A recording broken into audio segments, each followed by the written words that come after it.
Assalamualaikum warahmatullahi wabarakatuh. Alhamdulillahirabbil alamin. Alhamdulillahi hamdan katsiran thayyiban mubarakan fi mubarakan alaihi kama yuhibbu rabbuna wa yarda. Asyhadu an la ilaha illallah wahdahu la syarikalah wa asyhadu anna Muhammadan abduhu wa rasuluh.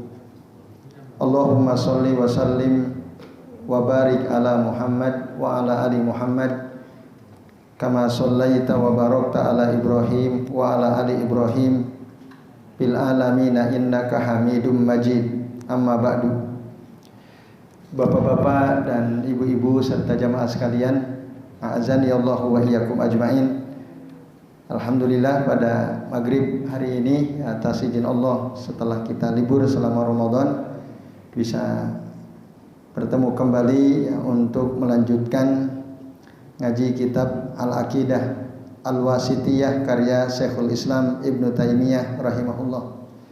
Dan pada kesempatan malam ini Bapak Ibu dan jamaah sekalian, bagi antum yang membawa kitab matan Al-Aqidah Al-Wasithiyah bisa dibuka di halaman 7 ya.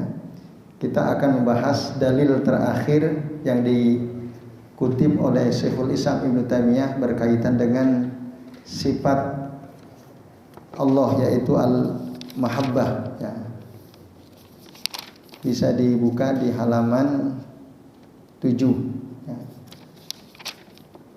Jadi ada satu ayat yang belum kita bahas, yang ayat itu menunjukkan bahwa Allah itu memiliki sifat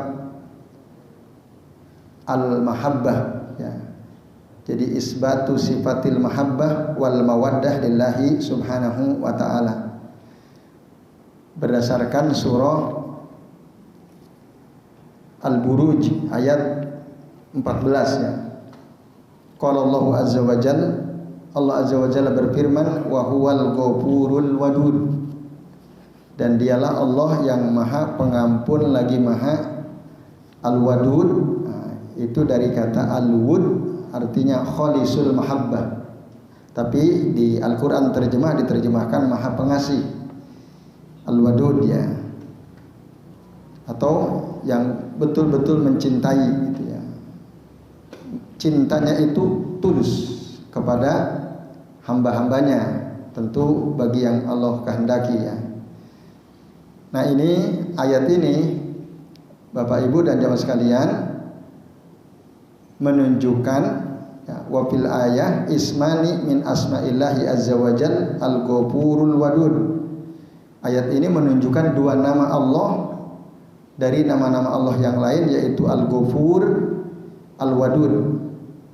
Ini ismun min asma'illahi al-husna, dua nama dari nama-nama Allah yang baik, al-ghafur, al-wadud, sekaligus yadullu au tadullu ala sifataini al-azimatain, menunjukkan dua sifat agung Allah, yaitu al-maghfirah wal wud.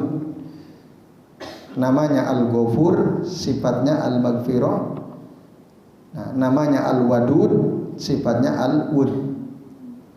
Itu kata saya Ibnu Al-Utsaimin rahimahullah ya. Nah, Bapak Ibu dan jamaah sekalian, jadi kata al-wadud itu dari kata al-wud, aslinya maknanya khalisul mahabbah. Dan ini ya, Allah itu wadud juga maudud. Wadud maudud li'annahu azza wa jal muhibbun wa mahbubun, karena Allah itu mencintai dan dicintai. Allah itu zat yang mencintai sekaligus juga dicintai. Mana dalilnya Allah itu mencintai dan dicintai? Surah Al-Maidah ayat 54. Allah Ta'ala berfirman, fasawfa ya'tillahu biqaumin yuhibbuhum wa yuhibbunahu. Maka Allah akan datangkan suatu kaum yuhibbuhum, yang kaum itu dicintai oleh Allah, wa yuhibbunahu, dan mereka pun mencintai Allah. Jadi Allah itu mencintai dan dicintai. Itu. Nah, tentu yang dicintai Allah adalah para kekasihnya, wali-walinya. Nah, yang taat kepada Allah, ingin bertemu dengan Allah, ingin mendapatkan surga dan keridhaan Allah Subhanahu wa taala. Nah, kemudian Bapak Ibu sekalian, Ibnu Utsaimin mengatakan beliau berharap ya, bahwa Syekhul Islam Ibnu Taimiyah rahimahullah menambahkan, karena ada satu ya, istilah yang disebutkan di dalam Al-Qur'an yang ini ada kaitannya dengan cinta, tapi oleh Syekhul Islam Ibnu Taimiyah tidak disebutkan. Nah, maka beliau mengatakan wa atamanna law anna al-muallifa adhafa ayatan tasi'ah fil mahabbah. Aku berharap ya Syekhul Islam Ibnu Taimiyah menambahkan ayat yang ke-9 dalam masalah cinta ini. Wahiyya al-khullah, yaitu al-khullah atau kata khalil. Karena dalam Al-Quran di surah An-Nisa ayat 125 Allah Ta'ala mengatakan wattakhadallahu Ibrahima khalila, dan Allah menjadikan Ibrahim itu sebagai khalil. Makna khalil itu ya mangkana fi a'la al-mahabbah, orang yang betul-betul dicintai oleh Allah dengan cinta yang sangat tinggi, setinggi-tingginya cinta. Nah, ini. Jadi kalau cinta itu ada tingkatan, maka tingkatan tertinggi cinta itu adalah al-khullah atau khalil. Dan hanya ada dua manusia di alam raya ini, dari mulai dunia ada sampai nanti berakhir, yang menjadi khalilullah, kekasih Allah, yaitu Nabiullah Ibrahim alaihi salam dan Nabi Muhammad sallallahu alaihi wasallam. Nah, kalau Nabi Ibrahim dalilnya dalam surah An-Nisa tadi, surah An-Nisa ayat 125, wattakhadallahu Ibrahima khalila. Sementara dalil yang menunjukkan bahwa Nabi Muhammad sallallahu alaihi wasallam adalah khalilullah ada dalam hadis Nabi riwayat Imam Muslim. Beliau mengatakan innallaha ittakhadhani khalilan kama ittakhadha Ibrahima khalila. Sesungguhnya Allah telah menjadikan aku sebagai khalil sebagaimana Allah juga menjadikan Ibrahim sebagai khalil. Maka khalil ini tidak ada yang ditetapkan bagi seorang pun dari manusia kecuali hanya untuk dua orang saja. Wal khullatu la na'lamu annaha sabata li ahadin minal bashar illa lisnatain. Khullah ini kata saya Ibnu Utsaimin tidak kami ketahui ditetapkan untuk salah seorang daripada manusia kecuali hanya untuk dua orang, yaitu Nabi Ibrahim dan Nabi Muhammad sallallahu alaihi wasallam. Nah, ini juga termasuk bagian daripada cinta, bahkan a'la darajatil mahabbah. Nah, maka kita tidak boleh fala yajuzu an nusbita li ahadin minal bashari annahu khalilun illa bidalilin. Kita tidak boleh menetapkan bagi seseorang dari manusia ini bahwa dia seorang khalil kecuali dengan dalil. Bahkan hattal anbiya, bahkan sampai para nabi kita enggak boleh mengatakan misalnya Musa khalilullah, Isa khalilullah, enggak boleh. Kecuali ada dalil, dan itu hanya dua. Dari surah An-Nisa ayat 125 atau hadis riwayat Imam Muslim, yaitu Nabi Ibrahim dan Nabi Muhammad sallallahu alaihi wasallam. Nah, tapi Bapak sekalian, ada orang yang mengingkari tidaklah mungkin Allah menjadikan hambanya sebagai hamba yang betul-betul dicintai. Makanya dulu ada seorang tokoh Jahmiyah ahlu ta'til ya, namanya Al-Ja'ad bin Dirham. Dia menolak angkara ya hadhil ayah, yakni al-ayah 125 dari surah An-Nisa, dia tolak. Dan dialah orang yang pertama kali mengingkari. Awwalu ma angkar. Dia mengatakan innallaha lam yattakhidh Ibrahim khalila wa lam yukallim Musa taklima. Allah enggak menjadikan Ibrahim sebagai khalil, Allah juga tidak berbicara langsung kepada Musa. karena keyakinan dia yang menyimpang ini, akhirnya Bapak Ibu dan jamaah sekalian, dia dibunuh oleh seorang gubernur Irak. Seorang gubernur Irak di zaman Bani Umayyah yang sangat luar biasa, namanya Khalid bin Abdullah Al-Qasri, ahadu ulati daulah Umayyah. Karena apa? Dia jelas-jelas si Ja'ad bin Dirham ini telah mengingkari ayat Allah, maka akhirnya dihukum mati, disembelih pada hari raya Idul Adha. Gitu. Luar biasa dulu. Ya, orang menyimpang itu dihabisi betul oleh pemimpin. Nah, maka ketika hari raya Idul Adha, Khalid bin Abdullah Al-Qasri rahimahullah keluar dengan menyeret si Al-Ja'ad bin Dirham ini pada hari raya Idul Adha. Lalu berkhutbah di hadapan orang banyak, waqal, lalu beliau berkata, ayyuhan nas, dhahu taqabbalallahu duhayakum. Wahai sekalian manusia, berkurbanlah kalian, sembelihlah hewan kurban oleh kalian, maka semoga Allah akan menerima sesembelihan kurban kalian. Fa inni, dan sesungguhnya aku mudhahin bil Ja'di ibni Dirham, dan sesungguhnya saya juga mau nyembelih si Ja'ad ini, si Ja'ad bin Dirham mau saya sembelih. Karena apa? Li annahu za'ama anna Allah lam yattakhid Ibrahim khalila wa lam yukallim Musa taklima. Karena dia mengklaim bahwa Allah tidak menjadikan Ibrahim sebagai khalil dan tidak berbicara langsung kepada Musa, enggak percaya dia. Summa nazal fazabahahu. Kemudian beliau turun dari mimbar dan disembelihlah si Ja'ad bin Dirham ini di hadapan orang-orang. Nah, ini cerita yang sangat masyhur Bapak Ibu dan sekalian di zaman Bani Umayyah. Nah, ini waktu itu khalifah Bani Umayyah namanya Hisam ibni Abdul Malik, dan gubernur di Irak Khalid bin Abdullah Al-Qasri ini yang dengan sangat gagah menangkap seorang Jahmiyah, bahkan gegembong Jahmiyah yang ahlu ta'til, yang menolak sifat Allah Subhanahu wa taala dengan cara disembelih di hadapan orang banyak. Nah, ini. Maka dengan demikian Bapak Ibu, jadi istilah cinta dalam Al-Qur'an itu disebutkan dengan 3 istilah, yaitu al-hub, al-mahabbah, al-wud atau al-wadud, tadi al-khullah. Al-hub disebutkan dalam banyak ayat, al-wadud tadi disebutkan dalam surah Al-Buruj ayat ke-14, sementara al-khullah disebutkan dalam surah An-Nisa ayat 125.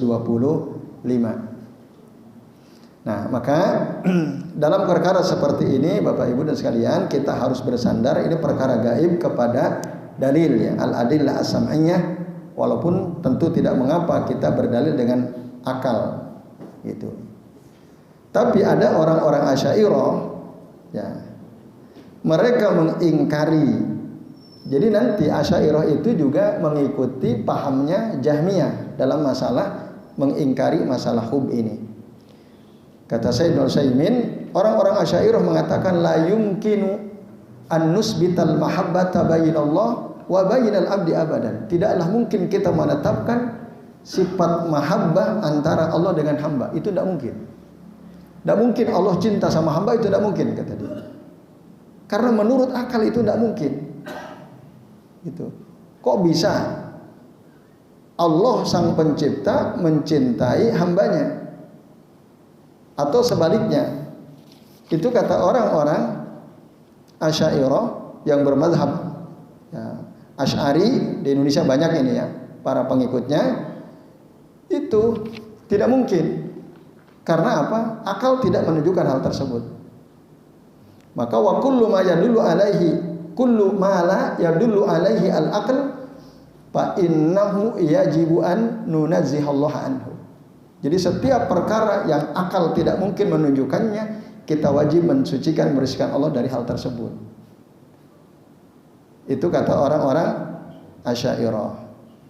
Jadi tidak mungkin Allah itu mencintai hamba begitu sebaliknya. Nah, maka mereka mentakwil. Jadi yang dimaksud Allah mencintai hamba atau hamba mencintai Allah itu, nah itu maksudnya ketika hamba mencintai Allah berarti itu para hamba tersebut beribadah taat sama Allah. Itu maknanya takwil mereka. Ini juga termasuk takwilnya orang-orang Mu'tazilah. Sementara kalau Allah mencintai hamba, itu artinya Allah berbuat baik kepada para hamba, memberikan pahala kepada hamba. Itu maknanya. Makna al-hub minallahi lil ibad ihsanuhu ilaihim wa isabatuhum wa nahwa dzalika. Jadi bukan cinta seperti yang kita pahami gitu. Nah, ini Bapak Ibu dan jamaah sekalian rahimani wa rahimakumullah. Karena cinta itu ya bagi mereka itu hanya mungkin terjadi antara dua makhluk gitu. Kalau khaliq dengan makhluk tidak mungkin. Kalau toh ada ayat dalam Al-Quran tadi misalnya Allah itu wa huwal ghafurul wadud, maka kita harus pahami maksud Allah berbuat baik kepada hamba dan Allah memberikan pahala kepada hamba-hamba yang taat kepadanya. Jadi bukan Allah mencintai mereka. Nah, ini Bapak Ibu sekalian. Maka kita maksudnya Ahlussunnah wal Jamaah itu menetapkan adanya sifat al-mahabbah dengan dalil akal, sebagaimana juga kita tetapkan berdasarkan dalil nakal al-adillah as-sam'iyah. Itu Bapak sekalian. Nah, karena dalilnya banyak gitu. Tadi diantaranya yang kita bahas ini ya, wa huwal ghafurul wadud wa sawfa ya'tillahu biqaumin yuhibbuhum wa yuhibbunahu dan seterusnya. Itu clear. Ayatnya sangat jelas sekali. Nah, lalu kemudian Bapak Ibu dan jamaah sekalian, a'azani Allah wa iyyakum ajmain, kata ghafur tadi ya. Nah, ini juga penting kami sampaikan. Tadi di wa huwal ghafurul wadud ya. Kata ghafur itu artinya as-satiru li dzunubi ibadihi al-mutajawizu anha. Menutupi dosa-dosa para hamba. Jadi kalau Allah yaghfiru dzunuba itu artinya Allah menutupi dosa hamba. Dia berbuat dosa lalu Allah tutupi dosanya. Nah, kalau Allah mengampuni dosa itu artinya Allah menutupi dan memaafkan dosa si hamba tersebut. Nah, lalu apa bedanya dengan al-afwu? Kemarin di bulan Ramadan ya kita dianjurkan untuk memperbanyak doa apa? Allahumma innaka afuwun tuhibbul afwa fa'fu anni. Apa bedanya? Nah, para ulama ya, di antaranya Al-Imam Ibnu Qayyim Al-Jauziyah mengatakan al-afwu huwa mahwudz dzambi wa zawalu asarihi wal maghfiratu hiya satrul dzambi faqat. Bedanya kalau al-afwu ya, dosa itu dihapus dan tidak berbekas. Itu al-afwu. Kalau kita diberikan al-afwu oleh Allah, itu artinya dosa kita dihapus dan tidak ada bekasnya. Di catatan amal tuh nggak ada, dihapus betul-betul. Sementara al-ghufran, ampunan itu hanya ditutupi saja. Nah, wahiyya as-satru dzambi faqat. Kata Ibnu Qayyim. Al-Imam Al-Qurtubi rahimahullah mengatakan al-afwu ablagu minal maghfirah. Al-afwu itu lebih sempurna daripada ampunan. Li'annal ghufran qad yakunu ma'a baqa'i asari dzambi. Karena ampunan itu ya bekas dosanya masih ada. Catatannya di Lauhil Mahfuz di mana? Di catatan amal masih ada. Wal afu, sementara al afu itu mahwul asari bil kulliyati. Betul-betul dihapus itu. Enggak ada bekasnya. Nah, ini bedanya al afu dengan al-ghufran. Ghafur dengan al-afu. Nah, tapi Allah termasuk al-ghafur, banyak mengampuni dosa, tapi juga dalam Al-Qur'an ada ayat yang menunjukkan bahwa Allah salah satu sifatnya adalah memiliki sifat al-afu. Dalam surah Asy-Syura ayat 30. Wa ya'fu an katsirin, dan Allah itu memaafkan banyak sekali perbuatan dosa kita. Artinya dihapus gitu. Bahkan bekasnya pun udah nggak ada. Di catatan amal itu nggak ada. Nah, maka minta al-afwa itu juga harus sering-sering. Selain juga minta ampun, karena dua-duanya disuruh oleh Allah Azza wa Jalla. Cuman tadi kalau istighfar kan, istaghfiru rabbakum innahu kana ghaffara dalam surah Hud ya. Nah, itu memang disuruh oleh Allah Azza wa Jalla meminta pemaafan. Kalau bahasa kitanya kan al-ghufran itu ampunan, al-afu itu pemaafan. Tadi pengertiannya, penjelasannya, al-ghufran itu dosanya ditutup tapi bekasnya masih ada. Tapi kalau al-afu dosanya dihapus.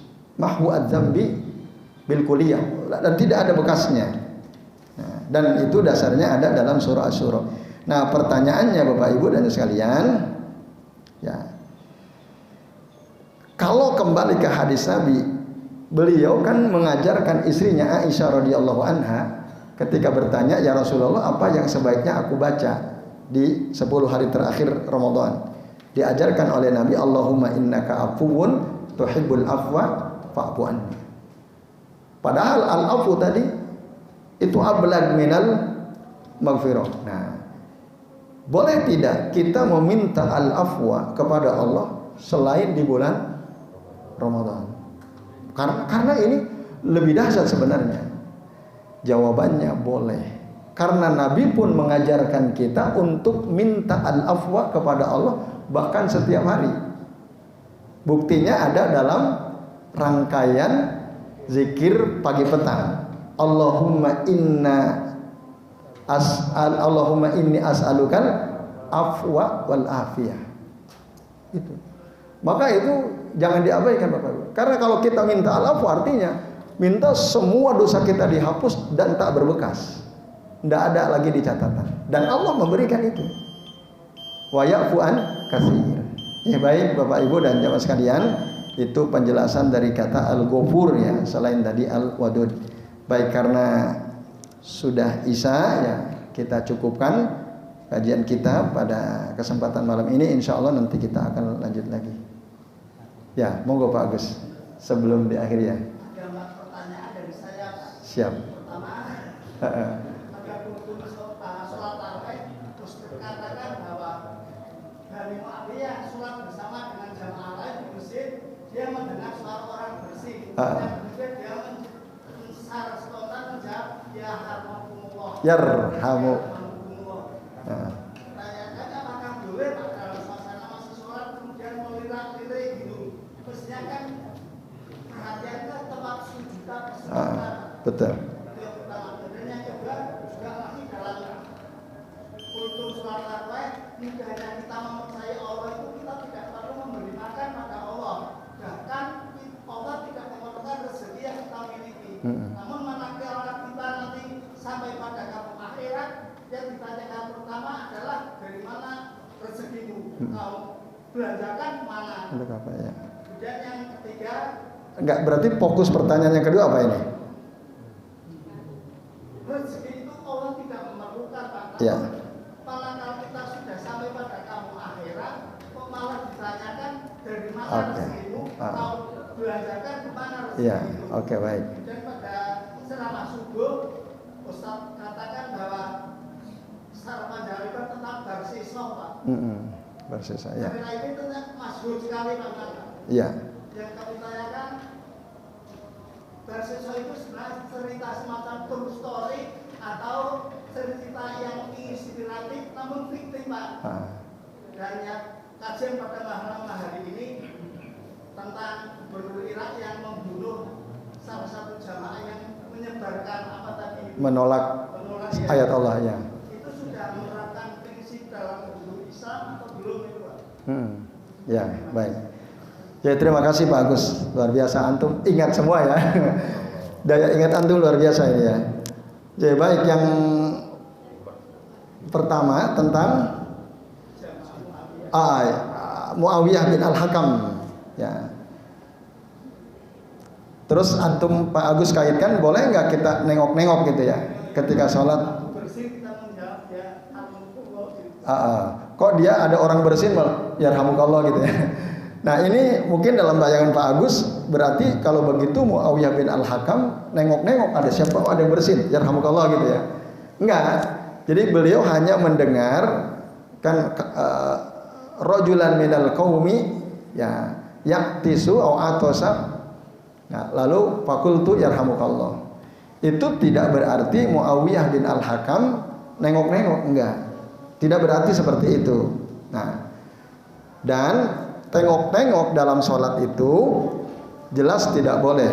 Nah, jadi al-iltifat fi sholat itu ikhtilasun yahtalisuhu syaitan min sholatil abad, kata Nabi. Itu rampasan dari rampasan syaitan yang dirampas oleh syaitan dari sholat seorang hamba, sehingga sholat seseorang itu jadi tidak sempurna. Kesempurnaannya dirampas oleh syaitan. Maka kita tidak boleh waktu sholat mata kita tengok, harus betul tadi kata Pak Agus melihat ke tempat sujud. Dilakukan oleh seluruh jamaah, Pak. Jamaah melakukan apa? Tengok. Menengok semuanya gitu, berangkatnya ke jamaah. Oke, itu ya. Jadi waktu itu kan kami menjelaskan, kan si Muawiyah Al-Hakam mengatakan mereka mengarahkan pandangannya kepadaku, kan itu bi absarihim ya. Nah, padahal Nabi nyuruh untuk melihat ke tempat sujud. Ada kemungkinan hadis yang tadi kami sampaikan, al iltifatu fi shalah ikhtilasun yahtalisuhu syaitan, bisa jadi itu belum disampaikan oleh Nabi. Nah, sehingga memang para sahabat ketika ingin menghentikan si Muawiyah bin Al-Hakam itu mereka mengarahkan pandangannya kepada Muawiyah bin Al-Hakam itu radhiyallahu anhu. Jadi itu bagus ya, afwan. Jadi itu jawabannya ya. Kemudian yang kedua, ya betul bahwa setiap orang itu kelak nanti akan ditanya tentang 4 pertanyaan. Salah satunya tentang rezekinya, tentang hartanya. Min aina iktasabahu wa kaifaan faqahu. Dari mana dia mendapatkannya dan bagaimana cara dia menghabiskannya.